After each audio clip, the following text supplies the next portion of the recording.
누가복음 11장 13절 너희가 악할지라도 좋은 것을 자식에게 줄 알거든 하물며 너희 하늘 아버지께서 구하는 자에게 성령을 주시지 않겠느냐 하시니라. 아멘.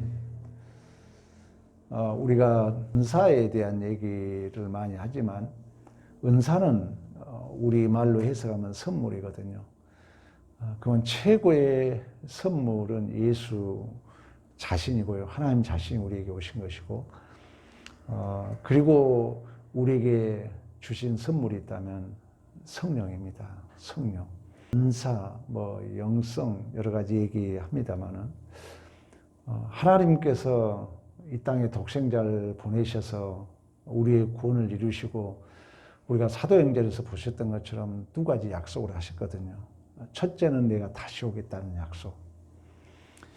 두 번째는 성령을 주시겠다는 약속입니다.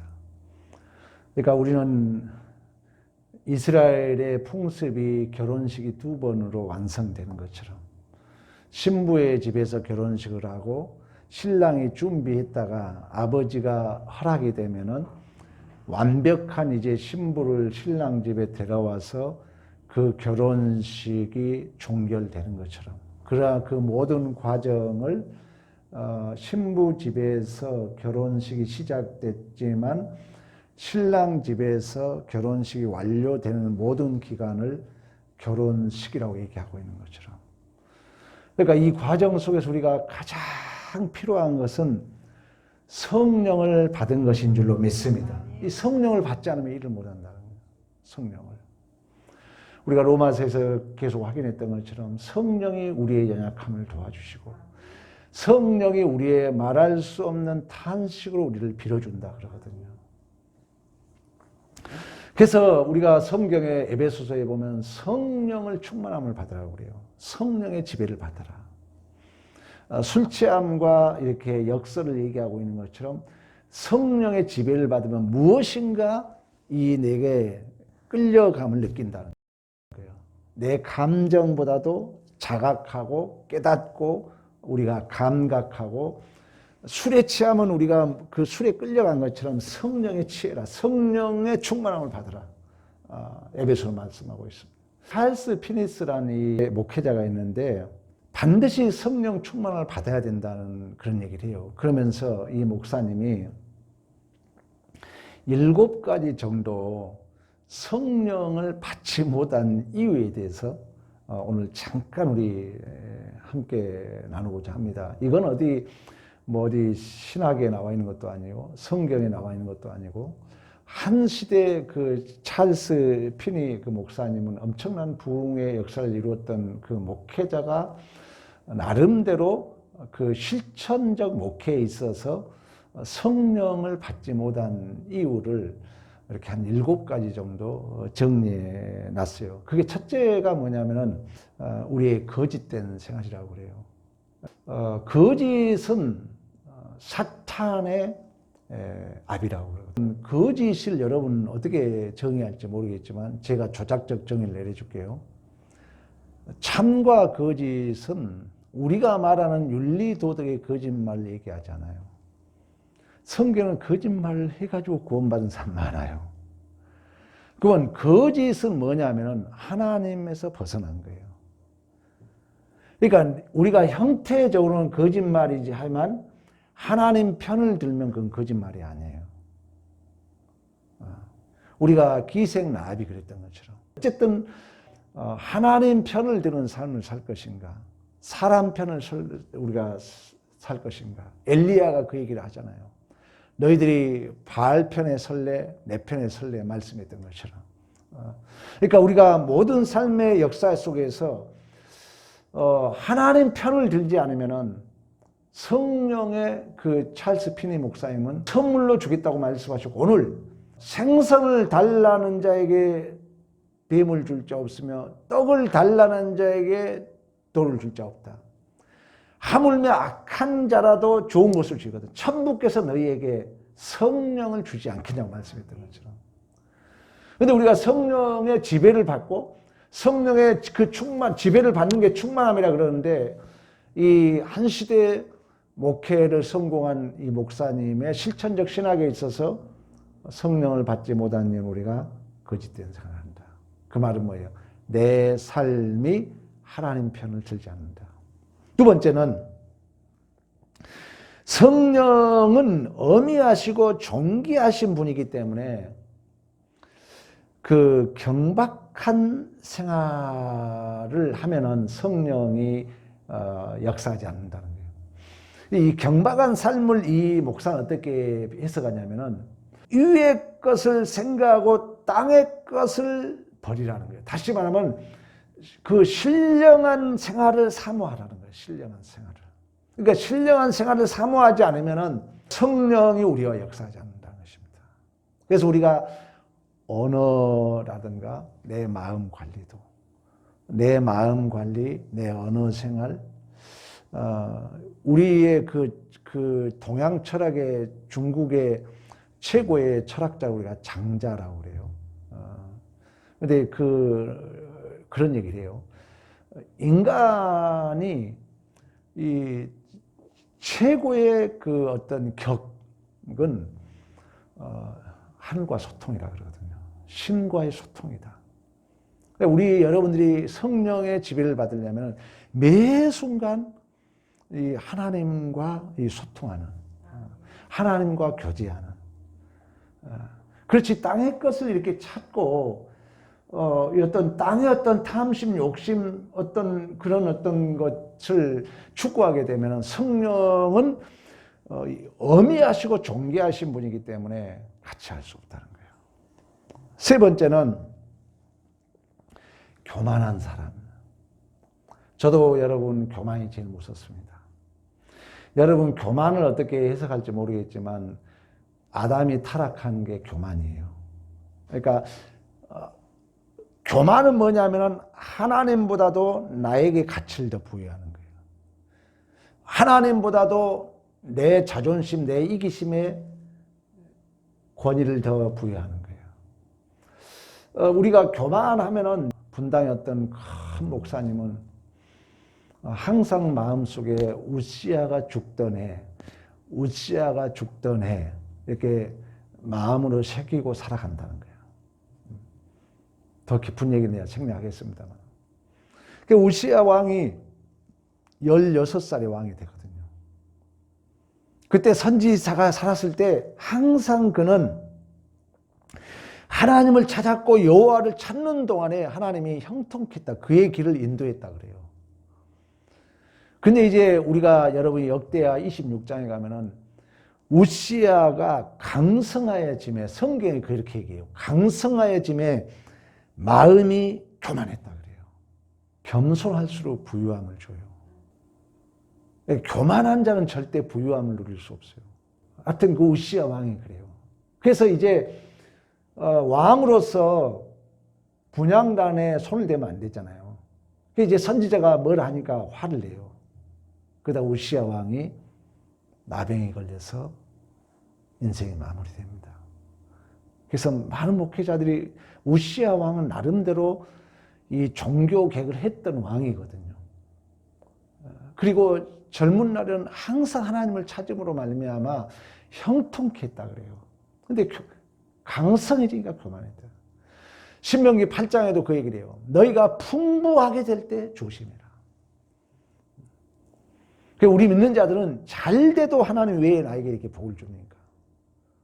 어려워도 왜 하나님 나에게 이런 어려움을 줍니까? 이런 마음. 그래서 성령은 교만한 자에게는 함께하지 않나요? 찰스 피니 목사가 하는 말씀이에요. 네 번째는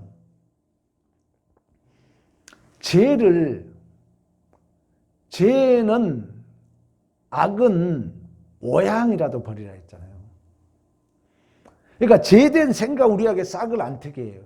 그리고 죄된 생각이 있으면 빨리 회개해야 돼요. 회개하면 그 책임이 나에게서 떠나요. 근데 내가 자각하고도 그걸 끙끙 앓고 내가 이기려고 하면은 그 짐이 나에게 그대로 있는 거죠. 회개를 하면 하나님이 책임을 져요. 그러니까 내 책임을 떠넘기는 가장 쉬운 방법은 뭐냐? 하나님, 나 이런 문제 있는데요. 여러분, 그 조직사회에서 가장 좋은 방법이 뭔지 아세요? 나는 노회장 맡았잖아요. 모른 체 하면 그 책임은 나에게 안 와요. 나에게 알리면 그 책임은 내가 다 지는 거예요. 그러면 밑에 사람은 어찌됐든 위에 사람한테 알리는 게 문제예요. 그 책임을 일단 벗어나는 거예요. 그러나 안 알리는 동안은 그 모든 책임은 그 사람에게 있는 거예요. 하나님과 우리도 관계도 마찬가지예요. 성령이 임하지 않는 이유는 이 찰스 피니스 목사는 그런 얘기를 했어요. 죄를 완전히 자백하지 않는다. 버리지 않는다는 거예요. 그러니까 여러분들이 어떤 마음에 문제가 있으면 그때 해결하고 털털 털어야 돼요. 내가 그랬잖아요. 덤벼드는 백장이 필요하다. 낙심하면 안 돼요. 좀 해도 나오는 거예요. 하나님 앞에 책임을 넘기는 거예요. 하나님, 나 이랬어요. 그 책임을 이제 하나님이 집니다. 그러니까 내가 가지고 있으면 그 책임이 누구에게? 내가 있는 거예요.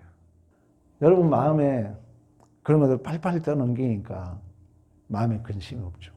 그러나 이걸 하나님 앞에 얼마나 우리 참 은혜입니까? 하나님 이렇게 얘기하면 하나님이 책임진다니까요. 여러분 제 집에 묻는 거예요. 그리고 거기에서 이제 우리의 다시금 이제 반응의 성령의 도움이 있죠. 자, 하나님 앞에 죄를 고백하고 버리는 것까지 내일이요. 나머지 이제 성령이 하는 거예요. 성령이. 중요한 얘기입니다. 아나니아 삽비라가 결국 속이잖아요. 그게 죽음을 면했던 것처럼. 하나님 앞에 여러분 중요한 얘기요. 공을 하나님 앞에 떠넘겨라. 고백하면 그 책임을 하나님이 한다. 아주 편안한 방법입니다. 다섯 번째는 자기가 해야 할 것을 알고도 책임을 다하지 않는 것. 우리가 지난주 그런 얘기 했잖아요. 이제 신앙이 커지면은 책임이에요. 도산 안창호 선생이 한국 국민에 대해서, 대한민국 국민에 대해서 비판한 게 있어요. 그게 뭐냐? 한국 국민들이 언영 구현한다는 거예요. 요즘은 여러분 과학시대라 그러잖아요. 제가 요즘 설교 제목 내가 뭔 얘기예요? 구체화라는 얘기 하잖아요. 구체화. 그러니까 삶의 정황이 다양한 그 정황을 통해서 그 말씀과 내 존재가 적용, 시험, 도전을 통해서 내가 구체화돼 가는 거죠. 내가 알기로는 아마 틀릴 거예요, 여러분들이. 말씀을 잘 들으시고 우리 권사님이나 안수희 집사님이나 우리 강무사님은 아마 이제 신앙이 정립이 돼 갈 거예요. 우리 권사님 특히 이제 새벽에 또 나오시고 그러니까 뭔가 이제 이렇게 뼈대가 이렇게 채워져 감을 경험할 거예요. 신앙이. 나름대로 딱 체계화가 되죠. 구체화가. 여러분. 이걸 우리가 범주라고도 그런다면 구체화. 그러니까 우리의 삶이 내가 이제 신앙이 성장되어지면은 내 책임이 반드시 보이게 됐다는 거예요. 부모, 자식 간의 그 부부 생활이 처음에는 책임이 안 보여서 문제예요. 그러나 나중에 책임이 보여요. 그래서 그 책임을 기쁨으로 내가 지는 거예요. 교회 생활도 마찬가지입니다. 근데 내 책임이 보이는데 안 해. 성령이 도와주지 않는다. 찰스 피니스 목사가 한 얘기예요. 반드시 자기가 해야 할 책임을 알고도 책임을 감당하지 않으면 성령이 역사하지 않는다. 여러분 달란트 비유에서 그런 얘기를 해요. 이 아주 중요하다고 저는 생각해요. 5달란트를 준 자가 5달란트를 남겨요. 그때 우리 주님이 뭐라 하냐면은 이 착하고 충성된 종아, 작은 일에 충성해서 내가 더 큰 일을 맡긴다 그래요. 똑같아요. 은사와 우리가 일과 마찬가지예요. 2달란트를 받은 자가 2달란트를 남겼을 때 착하고 충성된 종아, 내가 작은 일에 충성해서 더 큰 일을 내게 맡긴다 그래요. 그런 한 달란트를 받은 자를 땅속에 묻어놓거든요. 그때 우리 주님이 무릇 있는 자, 그 달란트를 남긴 자는 더 풍성하게 되고 책임을 감당한 자에게는 더 풍성하게 되고 내 책임을 외면하고 내 사명을 묻어놓은 자에게는 있는 것뿐만 아니라 빼앗기리라 그래요. 그래서 여러분 은사는 활용해야 됩니다. 은사를 활용해야 돼요. 그러니까 반드시 하나님은 하게 되면은 한 만큼 더 주게 돼 있다는 거예요. 그러나 내가 책임을 알고 내가 져야 할 짐을 알고도 외면하게 되면은 성령이 역사하지 않는다. 찰스 피니 목사가 한 얘기예요. 여섯 번째는 뭐냐면은 성령이 우리에게 터치를 하거든요. 말씀이 여러분 들으려 오거든요. 저는 많이 경험하거든요. 말씀을 전할 때도 경험하고 우리 강사님도 경험한지 모르겠지만 말씀을 전할 때도 성령이 저를 도와줌을 느껴요. 왜? 내가 전혀 기억하지 못했던 언어를 구상하게 하거든요. 여러분들이 그걸 경험할지 모르겠지만 글 쓴 자들이 그런 얘기 하잖아요. 글이 지배해 간다. 내가 글 쓴 게 아니라 그 글 자체가 이끌어 간다 그러거든요. 우리가 살아보면은 그걸 경험해요. 성령이 내 안에서 이렇게 밀어냄을 경험하거든요. 우리의 존재 속에서 그걸 반드시 경험하게 돼 있어요. 근데 성령이 오늘 본문에 반드시 성령을 우리에게 주신다 했는데 성령을 못 받는 이유 여섯 번째는 그 세미한 음성을 자꾸 우리가 거역한다는 거예요. 바쁘다, 힘들다, 피곤하다, 거역한다는 거예요. 그러면 하나님 결코 역사할 수 없다. 마지막 일곱 번째, 성령을 받지 못한 보편적 가장 중요한 이유는 사모함이 없다는 거예요. 저는 우리 교인들에게 애우라 그랬어요. 신적 확정, 신적 보증. 대표적이고 주도적이고 원동력이 되신 성령 하나님. 다시 얘기합니다. 신적 확정, 신적 보증으로 오신 파라클레토스, 내 곁에 계신 이로자, 돕는 자, 응원자. 대표적이고 주도적이고 원동력이 되신 성령 하나님. 이거 못 외우면 안 돼요. 그러니까 성령에 대한 아예 성령에 대한 사모함이 없다는 거예요. 목사가 아무리 설교해도 무관심. 여러분 수없이 내가 애우라 했잖아요. 성령 설교 우리 금요일날 한 10주 제가 했잖아요. 신적 확정, 신적 보증으로. 실제적이고 대표적이고 주도적이고 원동력이 되신 성령 하나님. 찰스 피니 목사가 마지막 그 얘기를 해요. 일곱 번째. 이 보편적인 가장 크고 보편적으로 성령을 받지 못한 사람들은 성령에 대한 사모함이 전혀 없다는 거예요. 성령이 나를 도와줄 것이고 내 안에 임재할 것이라는 기대감이 없다는 거예요. 절대 성령은 그런 사람하고 일하지 않는다는 것입니다. 여러분 성령 하나님은 지금도 살아계십니다. 우리를 돕는 자로 와 계십니다. 신적 확정으로 신적 보증으로 실제적이고 대표적이고 주도적이고 내 존재 원동력이 되어져서 영광과 찬송을 받으시도록 이끌어 가십니다. 이미와 아직의 중간 사이에선 전적으로 성령을 의지할 때만이 우리가 이 사명을 감당할 수 있는 줄로 믿습니다. 그래서 우리가 사복음서의 마지막에 성령을 약속하셨고 이제 사도행전은 그 성령을 기대했고 성령을 위해서 모여서 기도한 거예요. 그때 성령이 임함으로 교회 역사가 이루어졌고 오늘도 그 성령이 사도행전을 우리를 통해서 써가고 있는 줄로 믿습니다. 이러한 성령을 사모해서 진실로 여러분들이 이 시대에 그 하나님의 주도적인 역사를 경험하시는 성령의 지배를 받는 일명 성령의 충만함을 누리고 확인하는 복 있는 삶을 사시기를 간절히 축원합니다.